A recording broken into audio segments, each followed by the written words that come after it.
y el día de hoy vamos a comenzar el curso que se enfoca en el manejo especializado o el manejo, en este caso, de pacientes víctimas de accidentes de tránsito o víctimas de algún tipo de causal enfocado en trauma, que es lo que tenemos que conocer nosotros en este momento. ¿Ok? A la delegada, creo que el doctor Incaluque ya les ha pasado el syllabus, el cronograma de clases, ¿no? Y ya he conversado con ustedes, ya con algunos nos conocemos, con algunos inclusive hemos hecho prácticas, si mal no me equivoco, estoy viendo el listado, sí, con muchos ya hemos participado en unas prácticas también, así que vamos a empezar el día de hoy con el manejo inicial de todo paciente politraumatizado. ¿Me confirman, por favor, si ven la pantalla que voy a compartir a continuación, ya?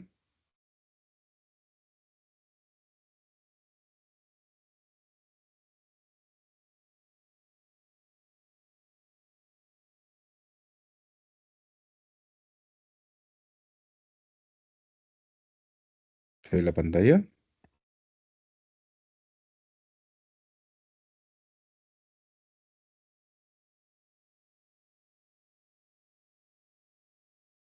¿Se llega a ver la pantalla? ¿Me confirman, por favor? Todavía, doctor.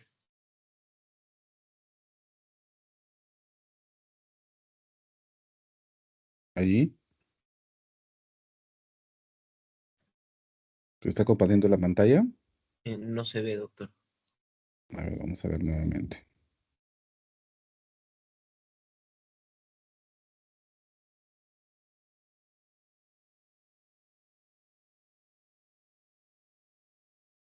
¿Me confirman allí? ¿Si se está viendo?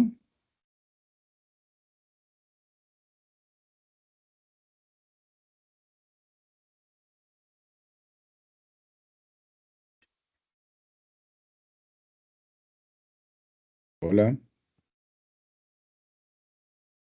Todavía no, doctor. Perdón. A ver, vamos a ingresar nuevamente.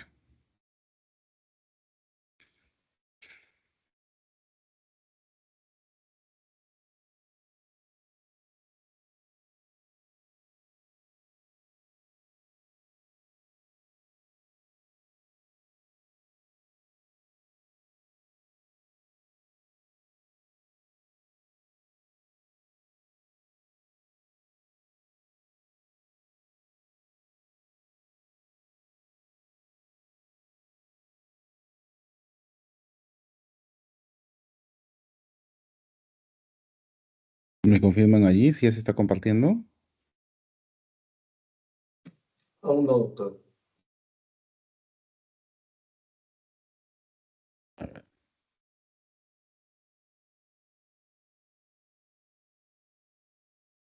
Voy a volver a ingresar, ¿ya?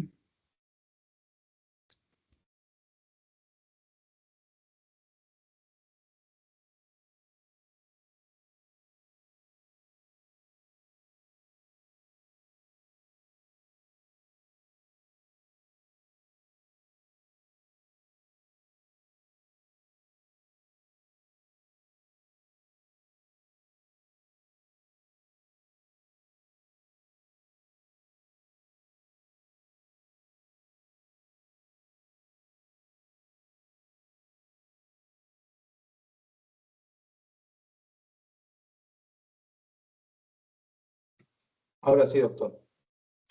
A ver, ¿me confirman ahí si se puede ver? Sí, doctor. Genial. Ahora sí, entonces. Listo. ¿Dónde está esto? Ok. Voy a... Vamos a comenzar, pues, el día de hoy,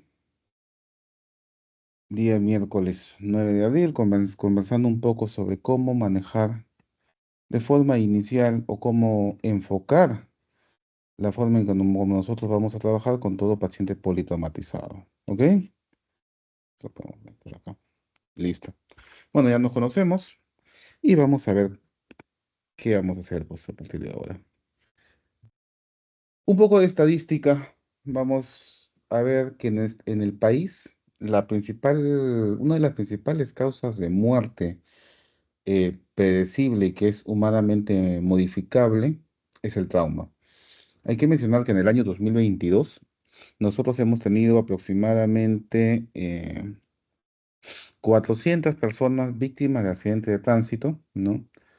En el año 2023 aproximadamente también la misma cantidad, ¿no? Y esta estadística es obtenida gracias a la fuente que nos brinda la Policía Nacional del Perú, ¿ya? Asimismo, mencionar que de acuerdo a un informe presentado por la Defensoría del Pueblo en el año 2023, ¿no? El lugar donde se producen mayor cantidad de accidentes automovilísticos son las grandes ciudades. Las grandes ciudades, a la cabeza Lima, La Libertad y Arequipa, ¿no? Esto debido también a la gran magnitud poblacional que manejan cada uno. Asimismo, mencionar que para el año 2024, sí tenemos data, que ha cambiado eh, el manejo de todo paciente perdón, la data de cantidad de pacientes politraumatizados, más que nada por agresiones. Y a la cabeza tenemos proyectiles de arma de fuego y armas blancas, que son los que más estamos recibiendo en este momento en las salas de emergencia. Antes de empezar con el manejo de todo paciente politraumatizado, vamos a enfocar la clase del día de hoy a cómo nosotros vamos a evaluar a este paciente. Tenemos que preguntarnos 4 cosas. ¿Qué sabemos hasta el momento sobre qué es un paciente politraumatizado o qué es un paciente policontuso? ¿Cuáles son los accidentes de alta, mediana o baja energía? ¿Qué nos gustaría saber luego de y qué es lo que vamos a hacer? Y frente a esas 4 preguntas enfocamos, pues, ¿y ahora en dónde estamos? Como les mencionaba, el trauma en sí es una de las principales causas de muerte dentro de las 4 primeras décadas de la vida, que es humanamente modificable, ¿ya? Y esto eh, se enfoca, pues, en la rapidez en la cual nosotros podemos intervenir de una manera adecuada, mejorando la calidad de sobrevida y evitando las posibles secuelas invalidantes que nos pueda conllevar, pues, las lesiones que se causan o que causen, pues, en el momento del impacto, ¿no? Tenemos que tener en consideración que mientras más rápido actuemos y de mejor manera actuemos, vamos a mejorar el pronóstico de nuestro paciente, mejorando su calidad de sobrevida y evitando secuelas invalidantes posteriores. Asimismo, hay que mejorar también la capacitación que tenemos todos nosotros a fin de tener mejores resultados al momento de intervenir en un paciente, ¿no? Como les mencionaba, bueno, el trauma es una pandemia mundial, una de las principales causas de muerte. Es una enfermedad totalmente heterogénea, ¿ya? En cuanto a su causa, tipo de lesión, gravedad, ¿no? Y está directamente relacionado, pues, a la conducta humana. Por si acaso, y tengamos en consideración, el trauma no es solo un paciente atropellado. El trauma no es solamente un paciente que se ha caído del 5.º piso. Trauma también son agresiones, traumas también son quemaduras, traumas también son pacientes que han sido víctimas de agresión por arma blanca o arma de fuego, como vemos aquí en las imágenes, ¿no? La imagen que tenemos arriba de la derecha, donde vemos un arma blanca en el tórax de un paciente, justo es una de nuestras salas de emergencia, en el cual lo recibimos pues con ese pequeño pedazo de hierro incrustado en el tórax. El paciente está en este momento en su casa. Esperemos que todo bien. Pero bueno, ¿qué es lo que tenemos que enfocar nosotros aquí? Que un politraumatizado amerita de una atención rápida. Y un politraumatizado, ¿a cómo lo vamos a definir? Como aquel que va a presentar 2 o más lesiones traumáticas que van a ser orgánicas o musculoesqueléticas y que por lo menos una de estas pueda poner en riesgo su vida de forma inmediata o mediata, ¿ya? Teniendo en consideración que puede afectar la ventilación o la circulación. Entendamos esto, a diferencia de un policontuso que puede tener una lesión en algún tipo de órgano, algún tipo de sistema, pero esta no va a comprometer la vida de la persona. A diferencia del politraumatizado, sí. Vamos a tener 2 o más lesiones, de las cuales una de ellas pueda poner en riesgo su vida de forma inmediata o mediata, ¿ok? Y mencionar también que al igual que los infartos y al igual que el infarto agudo de miocardio, al igual que los strokes, es una patología tiempo dependiente, por lo cual nosotros tenemos que pensar que tenemos que actuar de una manera rápida, a fin, como les mencionaba, de poder, pues, prevenir secuelas y tener una mejor recuperación del estado de nuestro paciente. ¿Qué es lo que tenemos que tener en consideración aquí? Tres ideas básicas para el manejo de todo paciente politraumatizado, ¿no? Y en esto me quiero enfocar en la imagen que tenemos aquí abajo a la izquierda. Creo que todos hemos visto algún tipo de carrera de Fórmula 1 alguna vez, en las cuales hay unas islas en las que después de una o unas cuantas vueltas, ¿no? Podemos observar que los autos se detienen, pero de una manera rápida, totalmente coordinada. Vemos que las personas pueden actuar en cuestión de segundos, llegando pues a cambiar las llantas de una manera pues rápida, ¿no? Esto es un trabajo pues coordinado, un trabajo en lo cual todos tenemos una función asignada, ¿no? Y trabajamos pues en equipo. Y de la misma manera se tiene que tener el manejo en salas de emergencia a fin de pues llevar a cabo un trabajo multidisciplinario, ¿no? Asimismo, el manejo, si bien es cierto, todo paciente y en toda sala de emergencia tenemos a la cabeza de cómo manejamos un paciente en base a nuestro ABCDE, ¿cierto? De igual manera, pero aquí podemos, eh, eh, podemos en este caso, eh, aumentar, ¿ya? Que el enfoque puede ser sistemático, ¿ya?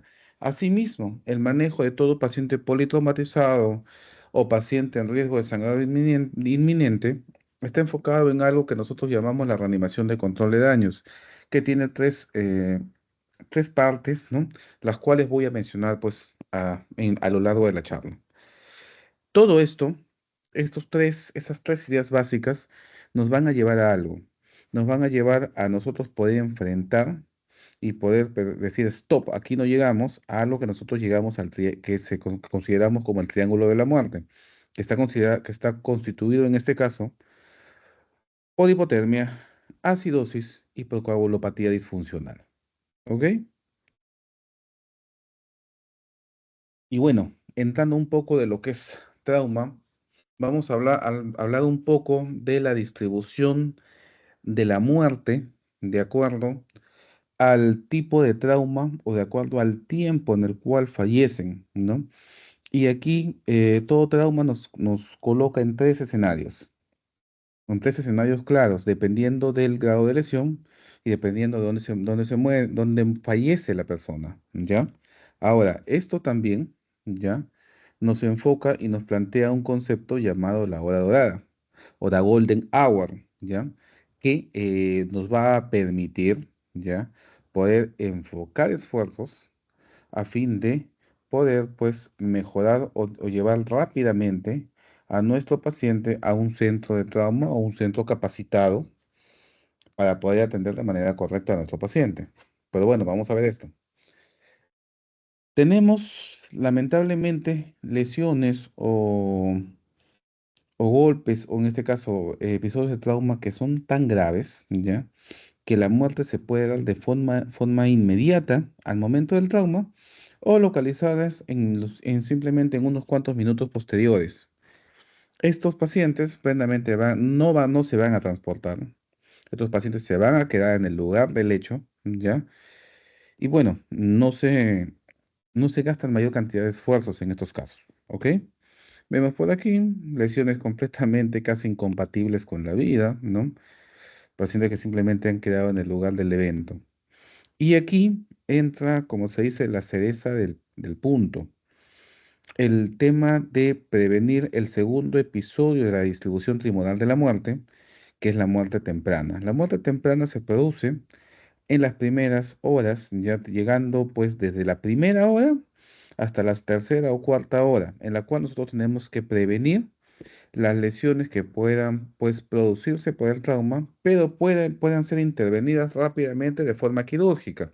Por ejemplo, como vemos aquí, la imagen de un hematoma epidural en la cual tiene que entrar a sala de emergencia, a una cranectomía descompresiva. Probablemente, si actuamos rápido, este paciente puede llegar sin mayor tipo de secuelas, al igual que este caso, que vemos un neumotórax que está haciendo esa atención con una descompresión, nosotros podemos actuar de manera bastante rápida.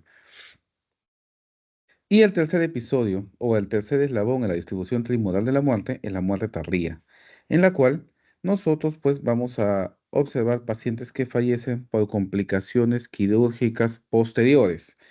Estos pacientes, la mayoría de estos fallecen en salas de recuperación o salas de unidades de cuidados intensivos. Se dan pues a partir de la segunda, tercera o cuarta semana, ¿ya? Y como le digo, por complicaciones, sean quirúrgicas o infecciones asociadas a servicios de la salud.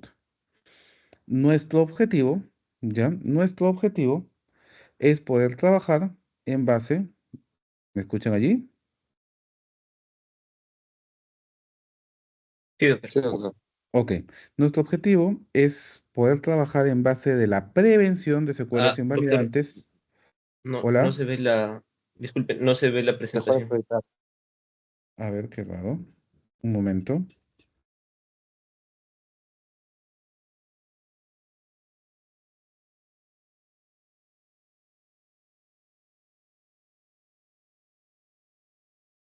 Pero sí me escuchan allí, ¿no?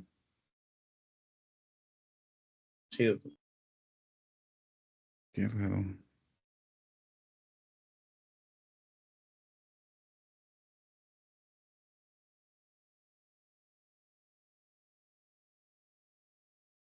¿Por qué dejó de proyectar esto?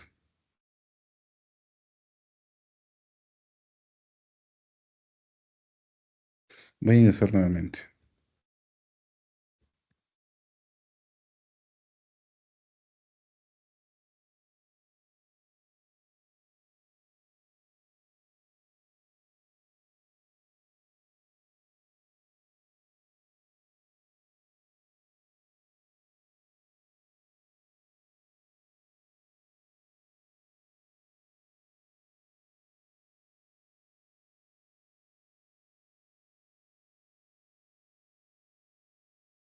¿Me escuchan allí? Sí, doctor, sí se escucha. Qué raro. ¿Por qué no? No.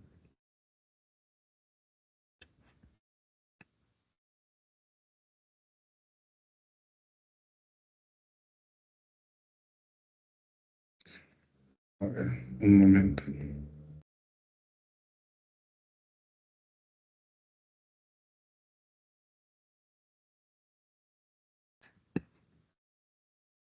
¿Qué pasó? Qué raro, ¿qué pasó?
Ok, ¿me escuchan allí?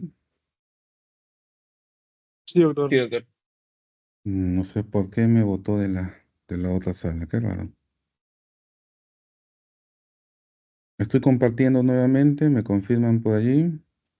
Sí, doctor, ya se ve. ¿Sí? Sí, doctor, se ve. Ok, perfecto, comparto aquí entonces.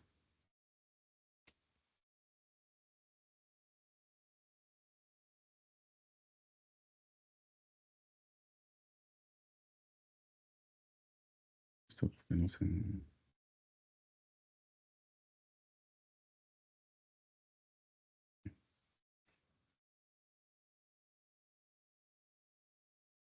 Ok, nos habíamos quedado entonces en la distribución trimodal de la muerte, ¿cierto? En los cuales habíamos conversado hasta el momento de la muerte tardía que presentaba complicaciones posteriores en las salas de recuperación o las salas de cuidados intensivos. ¿Ok? Regresando a, oyendo efectivamente a cómo se localiza o cómo se produce el accidente, tenemos que ver que tenemos dos escenarios, el escenario prehospitalario y el escenario, pues, en este caso, hospitalario pleno. Nosotros, si bien es cierto, hemos llevado el escenario prehospitalario con ustedes, si mal no me equivoco, en CP2, estamos llevando CP4, en el cual vamos a llevar manejo de trauma avanzado, ¿ya? Y vamos a enfocarnos, pues, en la parte hospitalaria tal cual. Pero recordemos, pues, el manejo hospitalario en el cual rescatamos a la víctima en el sitio del accidente, se realiza la atención inicial prehospitalaria, se realiza el traslado del paciente, se estabiliza y se notifica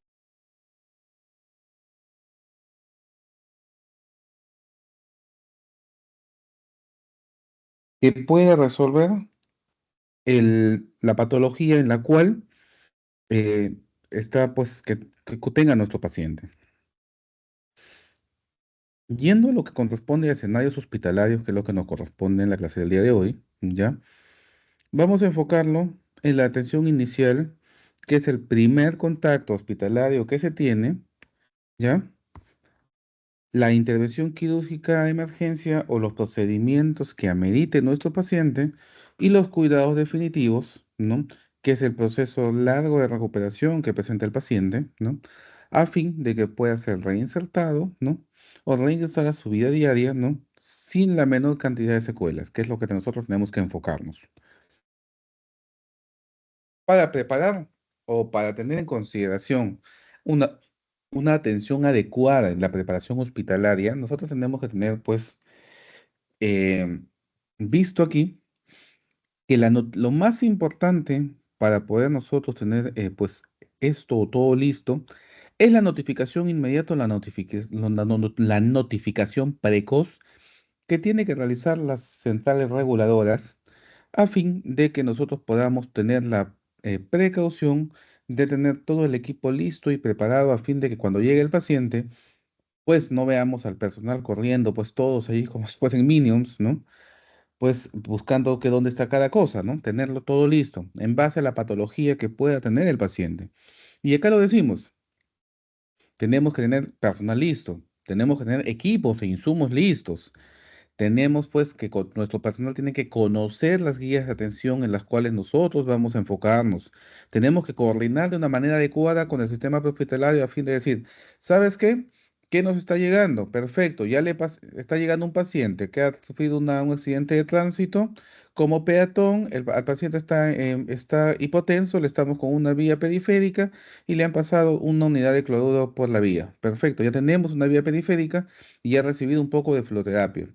Laboratorio, coordinar con los exámenes, con los sistemas o las herramientas de apoyo, sea laboratorio o imágenes, a fin de que puedan tomar pues las muestras o tomar las imágenes de forma rápida. Y el banco de sangre, en el caso de nosotros necesitamos iniciar transfusión de manera rápida, ¿no? Y todo esto enfocado a fin de pues poder nosotros actuar de manera rápida en la pues presentación de procedimientos que podamos realizar, como los puse aquí, por ejemplo, podemos hacer traqueostomías, drenajes torácicos, pericardiocentesis, paques hepáticos, trepanaciones rápidas que se pueden hacer a fin de descomprimir el cráneo, toracotomía de emergencias, compresiones o CPR, que es reanimación cardiopulmonar, y bueno, la laparotomía de emergencia se hace en sala de operaciones. Podemos enfocar que esta es una sala de reanimación, no es una sala de operaciones, es una sala de shock trauma. en la cual se puede atender pacientes víctimas de diversas cosas, la cabeza de víctimas de trauma. Lo bonito que vemos aquí es que tenemos una sala que se puede convertir en una sala quirúrgica de forma inmediata según lo que amerite el paciente, ¿no? Y empezando el manejo plenamente hospitalario, vamos a enfocar a lo que nosotros denominamos triaje en trauma. El triaje en trauma, ¿qué va a hacer? Como cualquier triaje, evaluar las funciones vitales y evaluar el estado de conciencia que pueda presentar nuestro paciente. Aquí, ¿qué podemos observar? Pues que nuestro paciente lo vamos a ver que llega con cuánto de presión arterial, frecuencia cardíaca, saturando tanto, a qué fío, ¿no? Y vamos a valorar el estado de conciencia mediante la escala de coma de Glasgow, que nos va a determinar si es que el paciente pues está despierto o no, ¿no? Y en qué grado podemos prevenir la prevención, o prevenir, valga la redundancia, o podemos evaluar la prevención de la caída del sistema respiratorio o de la vía aérea, ¿no? Recordemos que todo paciente con un Glasgow menor o igual a 8 tiene que ser pues intubado de forma rápida a fin de poder pues mantener permeable su vía aérea, ¿no? Evaluar la anatomía de la lesión. El de triaje tiene que valorar también si es una lesión extensa o no y pasarlo rápidamente al área que corresponda. Dentro del triaje, pues, tratar de obtener mayor información. Y mayor información nos conlleva a evaluar el mecanismo de lesión y evidencia de impacto de alta energía.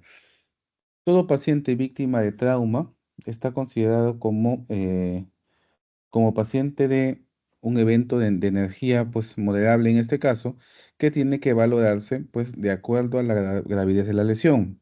Por ejemplo, es muy distinto que un paciente que llega atropellado ya por un vehículo que iba a 20 kilómetros por hora, no va a presentar pues lesiones pequeñas de repente porque puede caer, porque la energía no es más, que es muy distinto a un paciente que es atropellado o arrollado, en este caso por un vehículo que iba a 65 kilómetros o 70 kilómetros por hora. Ahora, esto también tenemos que ver el mecanismo de lesión, dónde lo golpeó, con qué parte lo golpeó, si lo golpeó directamente con el capot, si lo golpeó con la parte lateral. Esto nos va a conllevar, ¿ya? A valorar qué estructuras puedan estar pues inmersas en la lesión. Si son solo las piernas, si son caderas, si es por el golpe que podemos considerar algún tipo de lesión a nivel de vértebras cervicales o torácicas, ¿no? Que es lo importante.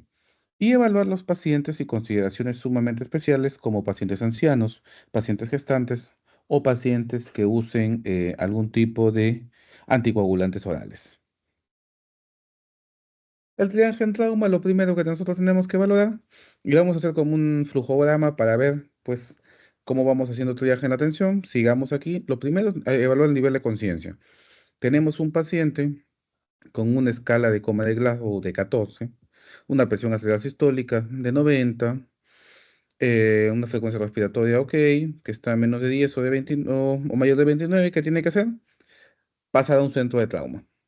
Si no tiene esto, si seguimos con las evaluaciones, evaluar la lesión anatómica, evaluando el tipo de lesiones que puedan presentar el paciente, vemos, hay una amputación proximal, hay un trauma penetrante en la cabeza, cuello, tronco que perfora algún tipo de cavidad, hay una fractura expuesta o deprimida, una fractura pélvica, hay un trauma o quemadura mayor, una quemadura, ¿no? O una quemadura extensa, entendiendo que pacientes con quemaduras extensas o pacientes que están quemados, consideramos a todo paciente por encima del 20 o 22% de superficie corporal en este caso comprometida, ¿no? Si no tiene nada de esto, pasamos el siguiente ítem, que se evalúa el mecanismo de trauma o evidencia de alta energía. Como les mencionaba, son las consideraciones de acuerdo al tipo de lesiones que se puede, de acuerdo al tipo de evento que se ha producido, como por ejemplo, en el tipo de caídas, una caída mayor a 3 veces el tamaño del paciente, una intrusión más de 30 centímetros del sitio del ocupante o más de 45 en otro sitio. Esto estamos hablando de el hundimiento plenamente del carro, que se dice intrusión. Si el carro se hunde más de 30 centímetros al lado del ocupante, en este caso, o más de 45 centímetros, esto ya es un accidente de alta energía.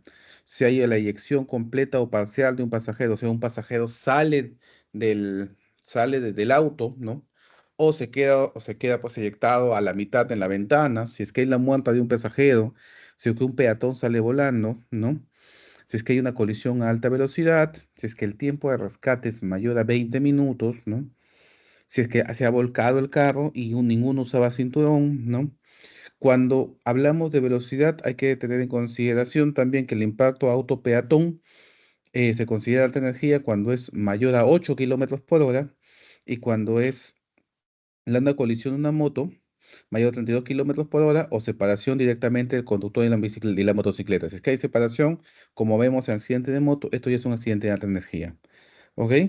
Tengamos esto presente porque estas consideraciones nos van a poder, pues, salvar de mucho. Ok, nos llegó un paciente que tuvo un accidente de tránsito y era ocupante.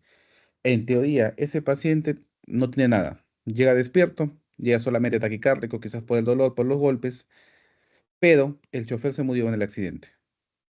Ah, ok, no tiene nada, le pongo un analgésico y lo mando a su casa. Llega a su casa y tenía una hemorragia subaracnoidea, traumática, y fallece en su casa. Por eso tenemos que considerar bien que todo paciente, si es que hay muerte de un pasajero dentro del auto, consideremos a todos víctimas de eventos de alta energía. Si es que esto ha pasado, pues lo pasamos a un centro de trauma. Si no ha pasado esto, consideramos pues pacientes, ¿no? En situaciones especiales, como por ejemplo pacientes de los extremos de la vida, pacientes pequeños, niños o mayores de 55 años, pacientes gestantes, pacientes inmunodeprimidos, ¿no? Pacientes en quimioterapia, pacientes con HIV sin targa, comorbilidades tipo obesidad mórbida, pacientes, ahora lo que se ve bastante con el uso de anticonceptivos, perdón, anticoagulantes orales, ¿no? O algún tipo de trastornos hemorrágicos. Vemos pacientes muchos pacientes fibriladores que están con sus anticoagulantes no nos dicen que están tomando y el paciente sigue sangrando. Y eso hay que tener en consideración. ¿Y qué toma, señora? Señor, yo tomo mi warfarina todos los días. Le miden el INR y está en 8. Y con razón el paciente te sigue sangrando. Y esto tenemos que tenerlo presente siempre. Con estas cuatro consideraciones especiales, hemos evaluado si es que ha presentado alguna, usted no toma. Si no presenta ninguna, perfecto. Lo transportamos según el protocolo correspondiente. Como vemos aquí, quiero mencionar esto, que la evaluación inicial es la piedra angular de toda asistencia excelente en este caso, ¿no? Y la evaluación es sistemático. La evaluación siempre va a ser sistemática, se va a efectuar de forma rápida, ¿ya? Y de forma eficaz, valorando los riesgos del paciente para actuar con una reanimación adecuada. Primero, como mencionamos, tratar de forma rápida la situación que puede poner en riesgo de vida a la persona, ¿ya? Tratar de no contar que en emergencia casi no contamos con diagnósticos. Nosotros los médicos de emergencia casi nosotros nos preguntamos diagnóstico, yo no sé qué tenga el paciente. Y esa va a ser la respuesta que siempre vamos a dar. ¿Qué tiene el paciente? No lo sé, pero yo estoy tratando el problema por el cual ingresa. Nosotros en emergencia enfocamos problemas. El problema del paciente viene por insuficiencia respiratoria. El problema del paciente viene por sangrado. Y eso es lo que voy a tratar en el momento que corresponda. ¿Ok? Y nosotros muchas veces ingresamos, tratamos y luego vemos el tema de la historia clínica. Me pareció algo anecdótico ponerlo, pero de todas maneras lo hemos considerado aquí. Y como les mencionaba, siempre mencionemos nuestro ABCDE. Pero evaluaremos que yo pongo una U acá al medio, no porque sea del gran equipo, el más grande del país, sino porque tenemos que tener a la mano nuestro ultrasonido. Y acá lo ponemos. La A, por la vía E, por manejo efectivamente, como todos ya conocemos este algoritmo, estas siglas, ¿no? A, de vía aérea y control de columna cervical. El B, de respiración y ventilación. El C, de circulación y control de hemorragias. La U, que es, en este caso, en la mayor cantidad de salas de emergencia ya podemos contar a pie de cama, con un ecógrafo que nos da unas imágenes rápidas e in situ de algún tipo de lesiones, ¿no? Y podemos actuar de manera rápida. El D, que es el déficit neurológico, y E, que es la exposición y control ambiental. A propósito de esto, y ahora que estamos recibiendo muchos pacientes víctimas de proyectiles de arma de fuego, el ultrasonido nos está ayudando de una manera enorme. Caso anecdótico, por ejemplo, hace unos 5 días nos llega un paciente ya que había pues sido agredido por robo con una lesión pequeña, aparentemente, a nivel de cuarto o quinto espacio intercostal, perdón, intercostal izquierdo y línea paraesternal izquierda. Una lesión punzopenetrante pequeña, 2,5 cm, pero el paciente llega hipotenso y diaforético, hablando completamente taquicárdico. ¿Dónde está sangrando? Los pulmones pasaban bien, se escuchaba bien, pero el paciente seguía diaforético y estaba pues presentando ya signos de ingurgitación yugular. Joven. Menos mal, tuvimos la facilidad de contar con un eco al costado, hacemos una visión cardíaca y el saco pericárdico se estaba llenando. Se hizo una pericardiocentesis de emergencia, entramos, drenamos aproximadamente 200 ml de sangre del saco pericárdico, mejoró presión y el paciente pudo llegar a sala de operaciones para hacer pues una sutura de ventrículo porque el arma blanca en este caso había lesionado ventrículo, ¿no? Si se actuaba pues en menos tiempo, el paciente muy probablemente fallecía en los minutos posteriores. Eh, dentro de la revisión primaria, bueno, volviendo al tema, dentro de la revisión primaria, la importancia más que nada de nuestro ABCD, pues que se va a centrar en la identificación y la resolución de causas de muerte inmediata. Durante la revisión primaria se va a identificar más que nada las lesiones que pueden amenazar de vida de la persona, ¿no? Y continuar posteriormente con el tratamiento que amerita este paciente.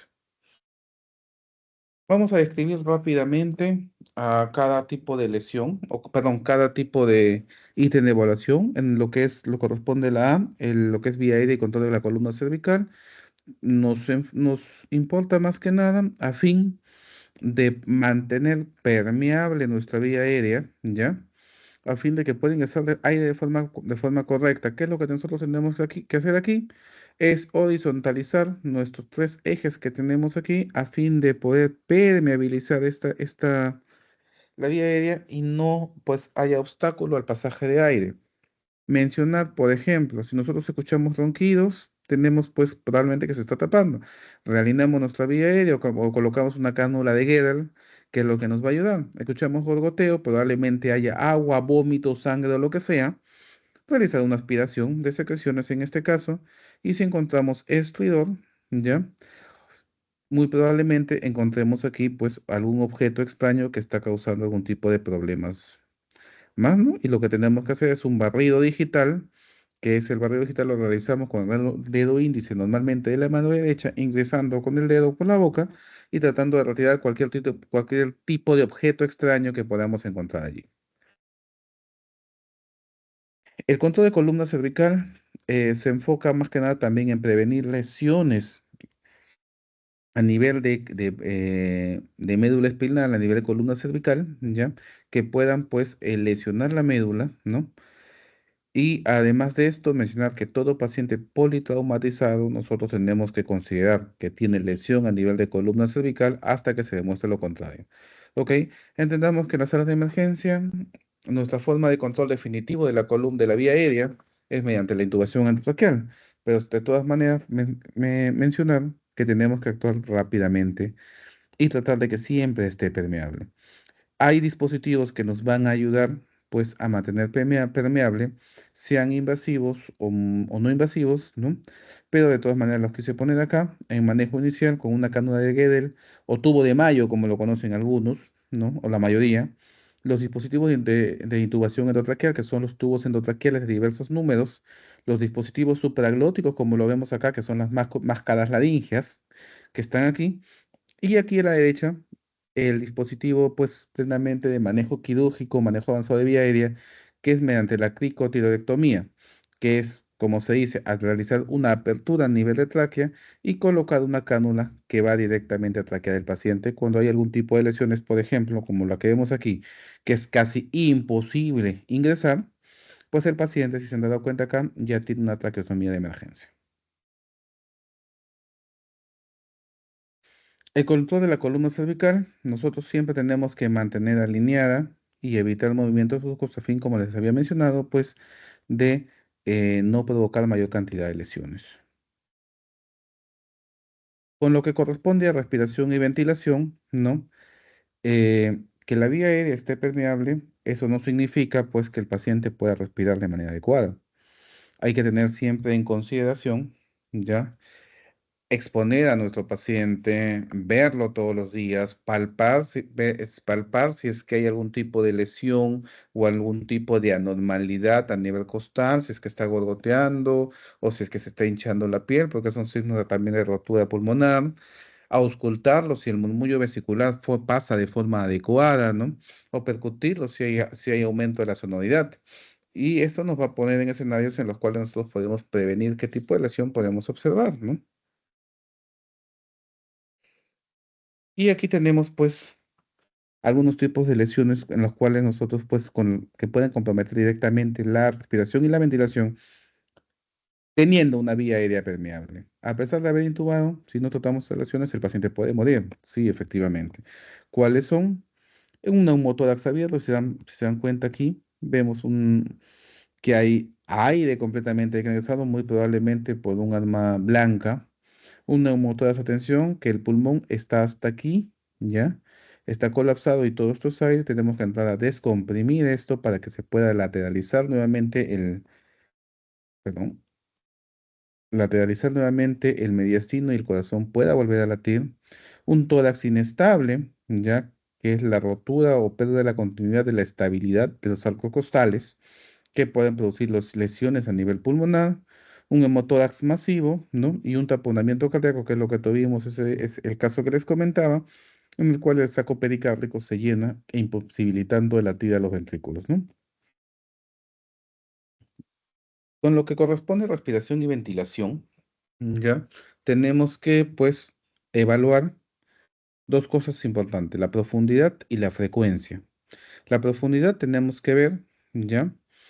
Qué tanto o qué tan superficial puede ser nuestra respiración y la frecuencia, pues, dependiendo, pues, del índice de respiraciones por minuto que presentamos. Los niveles creo que ya los conocemos en esta instancia de la carrera todos. El ítem C, que es la circulación y el control de hemorragias, nosotros tenemos que valorar aquí, pues, el, el color de la piel y el pulso. ¿Ok? ¿Para qué? Para valorar la perfusión de nuestro paciente. Con respecto al color de la piel, hay que valorar el color, la temperatura, la sequedad en las mucosas, el llenado capilar que tiene que estar entre 2 o 3 segundos o menor a esto.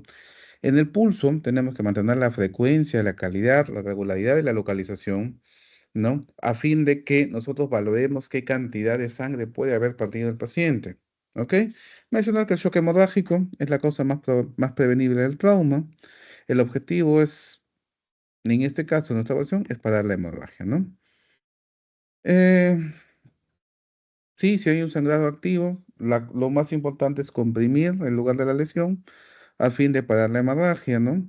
Lo que no más nos preocuparía es que hay una hemorragia del tipo arterial, en lo cual nosotros sí tenemos que cortar el flujo a fin de que no se pierda mayor cantidad de sangre. Lo ideal, y esto es sumamente importante, es ni un paciente víctima de un accidente o un politraumatizado, por decirlo así, ingresa a una sala de emergencia, a una sala de reanimación, para ser más específicos, nosotros tenemos que ingresar con dos vías periféricas gruesas, ¿ya? Lo ideal, la literatura nos dicen 14 o 16, vemos en las salas nosotros que colocan 18, pero vemos muchos quizás que ingresan y les ponen una vía 20 o 22 en la manito. Eso no me sirve. En una sala de reanimación, en una sala de shock trauma, eso no sirve, porque el paciente se va a arrancar, el paciente se va a mover y esa vía se va a tapar. Necesitamos una vía grande y que esté permeable en todo momento. Y esto hay que tenerlo en consideración, ¿ok? Con lo que respecta a circulación, tenemos que tener en presente cuatro ítems, los cuales tenemos que prevenir. El arresto cardíaco, si se produce, ya sabemos qué es lo que tenemos que hacer, reanimación cardiopulmonar. Si es que vamos a estar frente a un escenario en el cual hay un sangrado masivo externo, ¿qué vamos a hacer? Presión directa del lugar, dos vías endovenosas, igual, y resucitación con fluidos. Sí tenemos que usar de todas maneras pues nuestro cloruro de sodio o alguna solución isoosmolar que encontremos. A la cabeza encontramos el lactato de Ringer, pero en algunos centros o establecimientos del Ministerio de Salud no se cuenta todavía por el tema de costos, ¿no? El sangrado interno, comprobado muy probablemente con ayuda del ecógrafo, de ayuda de alguna herramienta diagnóstica de imagen, tipo tomografía quizás, ¿no? Nos enfoca pues a la reacción con fluidos, control de daños y control quirúrgico posterior, ¿no? Y el taponamiento cardíaco, el procedimiento que es la pericardiocentesis, fluidos y vías endovenosas igual para restablecer el control sanguíneo, la pérdida sanguínea que haya producido este paciente. Esta tabla es sumamente importante que nos enfoca en la cantidad de sangrado que puede haber producido o haber sufrido nuestro paciente, en la cual nos ponen 4 grados. Esto también lo plantea TLS. Lo llaman como índice de shock hemorrágico. Nosotros lo vamos a determinar como los 4 grados de sangrado, que es del grado 1 al grado 4, que esto va a ser directamente proporcional a la cantidad de sangre que ha perdido el paciente. Si el paciente ha perdido hasta 750 ml, podemos observar, que esto representa aproximadamente un 15% del total, pues, de volumen circulante. ¿Qué va a pasar al paciente? El paciente, su frecuencia cardíaca está normal, ¿no? O está menos de 100, su presión arterial también. Tu frecuencia cardíaca está bien, mantiene una buena diuresis, pues el paciente solamente se encuentra un poco ansioso y la única resolución de líquidos es con fluidos. Le pasamos 300 o 400 y vamos a compensarlo. A diferencia, pues, y esto va aumentando, a diferencia del grado 4, por ejemplo, en el cual tendremos una pérdida sanguínea mayor a 2 litros, ¿no? Que representa casi el 40% de la cantidad de volumen circulante. Vamos a ver a un paciente taquicárdico, perdón, un paciente taquicárdico con una frecuencia cardíaca aumentada, una presión arterial totalmente disminuida, con una taquipneico, ¿ya? El paciente, si bien ya no hay volumen circulante, el paciente va a dejar de orinar. ¿Por qué? Porque hay una redistribución de fluidos, ¿no? O una redistribución de sangre a órganos dianas, específicamente corazón y cerebro. Lo demás se cierra, como se dice. Es una medida de compensación, una medida de prevención del cuerpo, ¿no? ¿Cómo va a estar el paciente? Casi confuso, letárgico, muchas veces se va a desmayar. Y aquí el paciente más que cristalóide necesita sangre, ¿ok?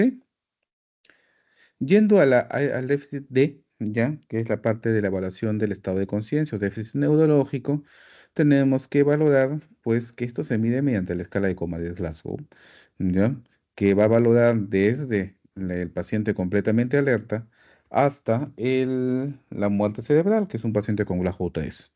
Asociado a esto, podemos observar que hay algunos signos que también al momento de la evaluación primaria tenemos que tener en consideración, como es la reacción de las pupilas del paciente, signos de lateralización, por ejemplo, anisocoria, debilidad motora de un lado, o signos plenamente de algún tipo de lesión medular que nos puede enfocar a ver a qué nivel puede estar el tipo de lesión.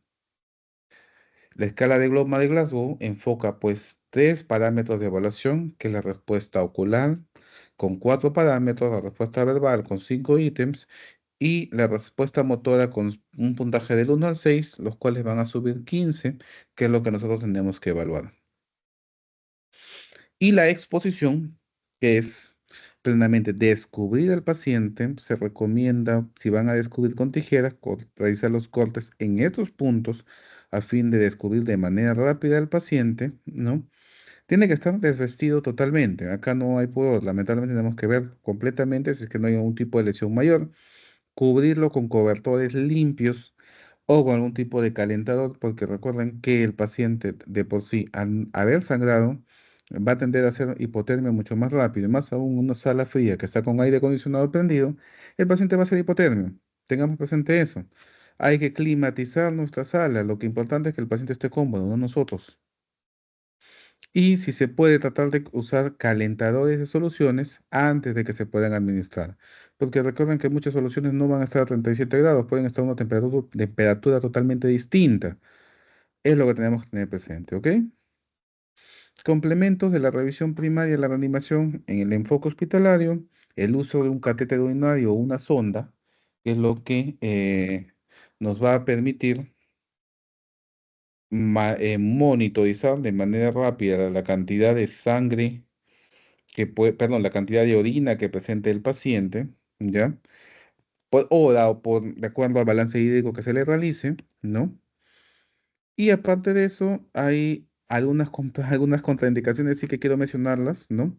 Que es cuando no poner un catéter, cuando nosotros observemos sangre en el método urinario, cuando haya sospecha de una fractura pélvica, cuando la próstata elevada o no sea palpable, cuando haya equimosis a nivel del perineo o observemos sangre en el escroto, allí no pongan una sonda porque al contrario puede haber lesiones y se puede pues lesionar más, ¿no? Al ingreso de la sonda. Con respecto a la sonda nasogástrica, que es un dispositivo de apoyo también, ¿ya? Eh, Nosotros lo que tenemos que hacer pues es colocar esta sonda, ¿no? A fin de poder pues prevenir posibles broncoaspiraciones o disminuir la cantidad de presión intraabdominal que pueda presentar el paciente. Pero igual, tiene que haber contraindicaciones. ¿Cuáles son las contraindicaciones? Cuando haya algún tipo de sospecha de fractura a nivel de piso de cráneo, esto se contraindica totalmente. ¿Por qué? Porque puede pasar esto. Ingresamos la sonda y la sonda en vez de irse por vía digestiva, ingresa pues a bóveda cerebral. ¿Ok? Dispositivos de apoyo asociados también como pues monitoreo completo, evaluación de gases o gases arteriales y de medio interno que nos va a prevenir o nos va a dar un enfoque en base a en qué estado de medio interno podemos estar.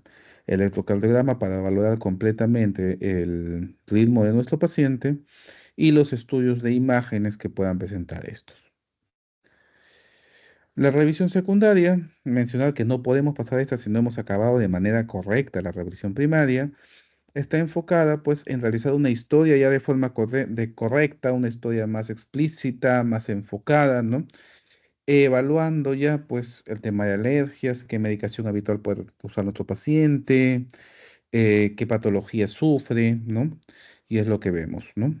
Ahora, lo que es la reanimación en emergencia, hemos mencionado que está enfocado pues en trabajo sistemático, trabajo en equipo, multidisciplinario y la reanimación de control de daños al inicio. ¿Sí? Mencionar también que la reanimación en emergencia tiene que ser realizado por un paciente, por un personal plenamente capacitado y entrenado, ¿ya? En atención de pacientes víctimas prioridades uno. La estrategia de enfrentamiento de todo paciente politraumatizado, donde mediante la administración de productos sanguíneos y control de la hemorragia, que es lo que va a buscar restablecer de manera correcta la hemodinamia del paciente. Mencionan también que si nosotros intervenimos de manera temprana, vamos a prevenir muchísimas más lesiones posteriores y el estado del paciente va a mejorar. ¿Qué es lo que vamos a buscar nosotros con esto? Llevar a algo que nosotros llamamos a reanimación de control de daños, que va a estar enfocado en manejar el control anatómico del paciente mediante compresión del sangrado, una hipotensión permisiva, una resucitación hemostática y prevenir más que nada la acidosis del paciente. ¿Ok? Detener el sangrado, encontremos el foco sangrante, como se dice quizás coloquialmente, nosotros lo que tenemos que hacer es cerrar el caño de sangrado. ¿Ok? Podemos utilizar múltiples estrategias, desde presión, colocación de catéteres, inclusive en lo que nosotros llamamos medicina, en medicina emergente llamamos un segmento que se llama medicina táctica o medicina de guerra, utilización de lo que tengas a la mano, hasta tapones para la regla lo podemos utilizar en los orificios sangrados, previniendo también mayor cantidad de sangrado y nos ayuda bastante. La hipotensión permisiva, que es manejar una presión arterial basal inferior aceptable, ¿ya? A fin de que no se eleve demasiado y no elimine algún tipo de foco de coagulación que se puede estar formando. ¿Ok? El objetivo es mantener una perfusión, pues, o mantener una presión arterial media, más o menos alrededor de 60 o 62, manteniendo una presión arterial sistólica entre 85 y 90, que es lo ideal, no muy arriba tampoco, no nos aloquemos en subir la presión, ¿no? ¿Para qué? Reduce el sangrado, mejor recuperación de la hemostasia, tiempo ideal, lo mínimo posible, a fin de que sangre y luego recuperamos completamente a nuestro paciente, mejorar nuestra presión arterial sistólica, pero todo esto lo podemos realizar siempre y cuando no estemos frente a un escenario. Bien, frente a un escenario que es, esto lo podemos realizar siempre y cuando el paciente no tenga algún tipo de sospecha de trauma encefalocraniano, de TEC.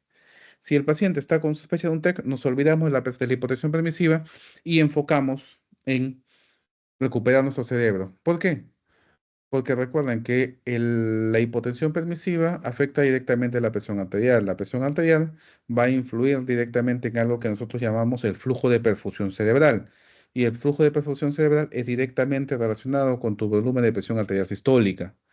Por ende, a menor presión de flujo cerebral. Eso no nos conviene.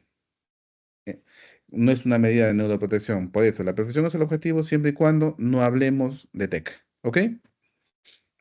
La resucitación hemostática, que es nada más que transfundir de manera adecuada a un paciente en relación de 1-1-1. ¿Y qué quiero decir a esto? El paciente, recordemos que cuando sangras, valga la redundancia que voy a mencionar, sangra sangre o pierde sangre. ¿Ok? Y el paciente no quiere cloruro, el paciente necesita sangre, y la sangre, o la sangre total para ser específicos, no solo son paquetes globulares. La sangre total es plasma fresco congelado, rico en factores de coagulación y plaquetas. O sea, nosotros tenemos un paciente en shock 3 que ha sangrado aproximadamente 1,5 litros o un poco más, que requiere transfusión sanguínea y tú le pasas 2 paquetes globulares, el paciente sigue sangrando y luego dices, ¿por qué sigue sangrando si ya le estoy pasando sangre? ¿Por qué? Porque ha perdido plaquetas, porque ha perdido factores de coagulación también y no hemos pensado en pasarle plaquetas o plasma fresco. La relación que se sugiere o que nosotros tenemos que establecer es la relación de 1-1-1, ¿ok? Nuestra meta, mantener una hemoglobina por encima del 7, ¿ya? Mantener nuestras plaquetas por encima de 100.000, nuestro fibrinógeno por encima de 100 miligramos por decilitro y nuestras imágenes estén adecuadas. Y bueno, para concluir la presentación del día de hoy, lo más importante de manejo en trauma, que es que la comunicación es clave. Todos tienen que saber cuál es su función y realizarla de una manera adecuada, sin interrumpir la función del otro. Necesario un sistema de manejo continuo y coordinado. Lamentablemente en el país aún estamos en vía de implementación de un sistema regulador en las cuales nos pueda pues manejar las derivaciones de todos pacientes víctimas de trauma o del sistema prehospitalario que amerite pues manejo especializado, ¿no? Y concluir con esto que voy a mencionar, ¿ya? Todos ustedes están en camino en unos años a ser médicos. Todo médico es el líder de un equipo de trabajo o va a ser el líder de un equipo de trabajo en toda situación. Y por eso, un líder asistencial para dirigir y decidir en el menor tiempo posible es lo que nos va a dar mejores resultados. ¿Ok? Tenemos que tener la capacitación correcta y tener las formas correctas a fin de manejar el equipo de trabajo porque nosotros vamos a ser los responsables legales de la mejoría de ese paciente.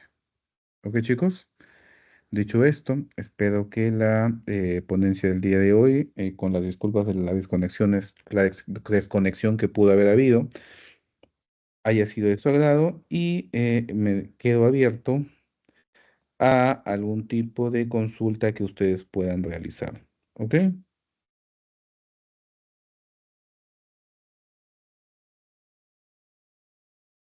Doctor, una consulta.